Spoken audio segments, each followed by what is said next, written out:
Jimmy Taft here with Skip Bayless and Shannon Sharp. Good morning on this Friday. So, I was supposed to be doing this show from Oklahoma City because this afternoon I was supposed to be speaking to the students at my high school, and I was supposed to be there for an event tonight. But Mr. Sharp called somebody he knew at the airline, and he pulled a few strings, and we had mechanical problems. And finally, I waited for 4 hours, and then I think the flight got canceled. Shoot. And it was, thank you very much for doing that, because you got big strings you can pull at that airport. Nah, Skip, you know how this... Yep. They already knew what was going to happen. Really? I needed for you to be here so I can beat you down. Oh, so because I know all of a sudden you were Kawhi. You got on your Kawhis again today.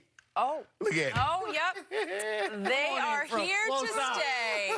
They dropped yesterday, and I'm dropping them on Shannon's head today again. Yeah. New Balance, because there's a new king in L.A. Yeah.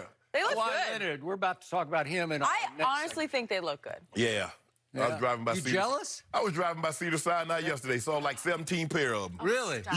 Yeah. Oh, my gosh. Well, they seem to be working for Kawhi, considering the night he had, Shannon, and that 38-point game last night. We will get there. We also have to talk about the Cowboys. Have they had too much time off between games? But we are going to take a look at what happened last night. It turned out to be a duel of quarterbacks in the desert. Jimmy Garoppolo put up over 300 yards and 4 touchdowns, both season highs. On the other side, Kyler Murray led the Cardinals with almost 250 yards through the air and a pair of touchdowns, including an 88-yard touchdown strike that brought the game within 3 points after a successful 2-point conversion. But the Niners would run the remaining 4+ minutes off the clock and hang on for the 28-25 win. So, Shannon, what is your biggest takeaway from last night? Skip, I was really impressed with Jimmy Garoppolo. Skip, you know, like when the 49ers play on Sunday, we're watching 5 or 6 games, so there might be a throw here or there, or we might see a progression that he doesn't actually get to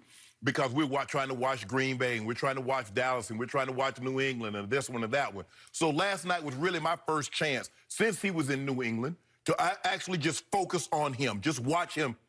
And Skip, he gave me an indication. Now I see why Coach Belichick was willing to make that move. That was really, now I was like, okay, you know, you hear, but Skip, he made some throws last night, and you watch him go through a progression. I think a lot of times fans just watch, he threw the ball, completed pass, okay, good. But no, he made some throws last night, and he went through some reads last night that you can see him going through, like, he made a throw, it was 3rd and 11. He looks at the tight, I think it was the tight end maybe coming across. He's like, I don't know if he has enough for the first down. He comes backside, Emmanuel Sanders has run a whip route against Patrick Peterson, and he comes off it, takes the shot, throws it. I was like, okay, that's quarterbacking. That is big-time football. It's just not always about. And then you see the throw to George Kittle. There's a difference. That's what I'm talking about. You could have a 15-yard completion, or you could have a 30-yard touchdown, Skip Bayless. Which one would you like? Your guy would have put that ball behind the guy. He catches it, gets the first down, but he don't get the tub. Jimmy Garoppolo gives it to George Kittle. Skip, I find it harder and harder for me to keep saying that Travis Kelce is the best tight end in football. George Kittle is for real. Wow. He can block. He can run after the catch. He got wiggles. He has great hands. And talking to Kyle and people around him, he's legit. He's the real deal, Skip. Kyle Shanahan. Kyle Shanahan, the head coach. Yep. But it showed me last night, Skip. He has, and Garoppolo has a nice feel for the game. He gets it. Kyle Shanahan's for real, Skip. He did. You know, they talk about Sean McVay, and they talk about, you know, LaFleur, and they talk about all these guys. This guy, he's it. He is the boy genius. Yeah. Oh, Kyle. I remember he a little bit of boy carrying the microphone for his dad on the cord. You know, because back then they didn't have wireless cords, Skip. You know, you had that long cord and that somebody had to carry it, and he was carrying the cord for his dad. 49ers are good. Now, I'm sure Kyle won't be so excited about them running the football because we saw that last week also, Skip, in New England. Running the football, and Kenyon Drake is like, Miami let this guy go, Skip. He did nothing in Miami. He could barely get on the field. And then he goes to Arizona, Skip, 115, touchdown, catching, running. But I like what I saw from the 49ers. We're going to find out a lot more about them. They still got Minnesota, got Seattle on the schedule again. They got Green Bay. So we'll find out. But I was really impressed with what I saw with Jimmy Garoppolo last night, and it explains to why Coach Belichick was willing to make that move. I'm going to let you talk about, you know, what you saw, and then I'm going to follow that up with old Kyler. Oh. Speaking of Kyler Murray, I don't know. I got to get a new TV, but I saw a completely different game. Maybe I was on the wrong station. I don't know. Yeah, you were. Maybe I should have switched over to, I don't know. I thought it was on Fox. I had my TV I got on Fox. But you don't got HD. You need to pay an extra $12 a month and get HD. Yeah. They shoot it in high def. Mine's in black and white. So. Yeah, Stick exactly. with what you know. I did tell you on yesterday's show that Kyler and company, as 10-point underdogs, would cover that spread. I told you this would be a close game, and they lost by only 3 points. It's pretty impressive against that team because that team came in on fire, right? Mm-hmm.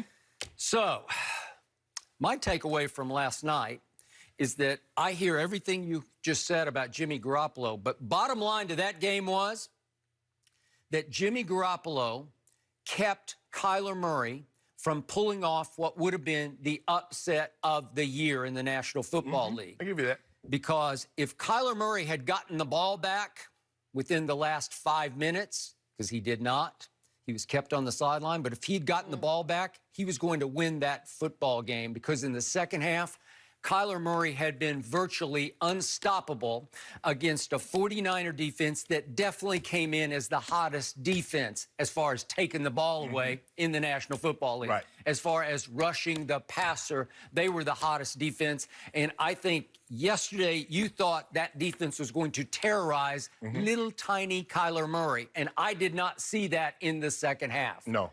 Right? Yeah.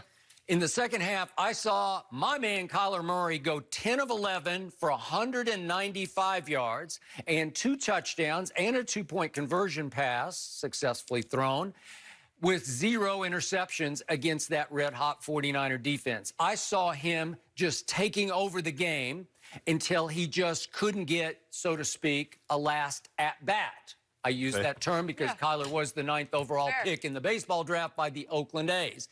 He did not get last at-bats because Jimmy G, to all your points, kept him on the sideline.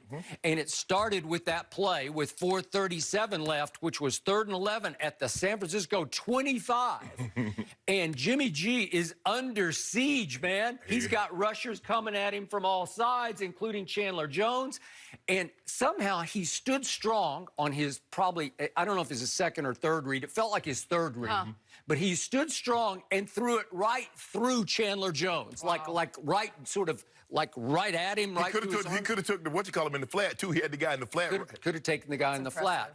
But it's almost a blind pass because Chandler Jones is a big man, and he's just looming over Jimmy G. And Jimmy G, I think, just threw it where he hoped Emmanuel Sanders would be. Right. Which brings us to Emmanuel Sanders. Is that not a sweet pickup by this team? It looks like just what the doctor ordered for Jimmy G. Because they were, last in, receiving touchdowns for the receivers.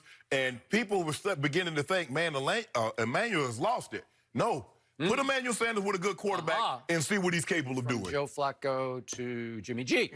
Or from Joe Flacco and that offense to Kyle Shanahan's offense. Oh, here we go. Yes. And as Troy Aikman said a couple times last night, I know you don't listen, but he was saying these guys look like they've been playing together for 5 years, not for a week. 2 weeks. Because, Emmanuel just got the trade deadline, a week last Tuesday, this week was a week ago. And he's there. Skip, he's in the starting lineup, and he's playing like that. And a couple of times, Jimmy G threw him timing routes where you got to throw up before he comes out of his break. And it looked like they were long-lost friends, right? Like they've been doing this since college. You're correct. Okay, so I give you that one. And so that was the crusher because I'm just rooting like crazy. Just give me the ball back. And then there's another third down play, which is 3rd and 4.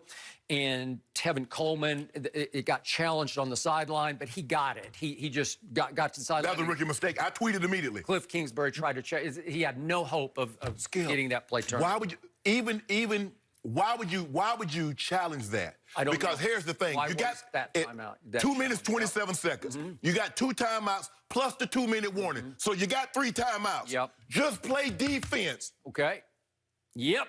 Okay. Oh, so there he goes again, the rookie head coach who got fired by Texas Tech. Skip, this is not Texas Tech. I got it. It is You can make that mistake in Texas Tech. not Lubbock And anymore. yet there was one more play where I'm saying, okay, they still got a chance because there's one more third down.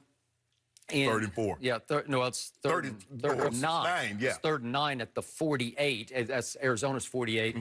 And Jimmy G beats the rush on this one and got loose and scrambled up underneath. Nice play. And flips it to a kid I did not know named Ross Dwelly because he's the backup tight end. Right. That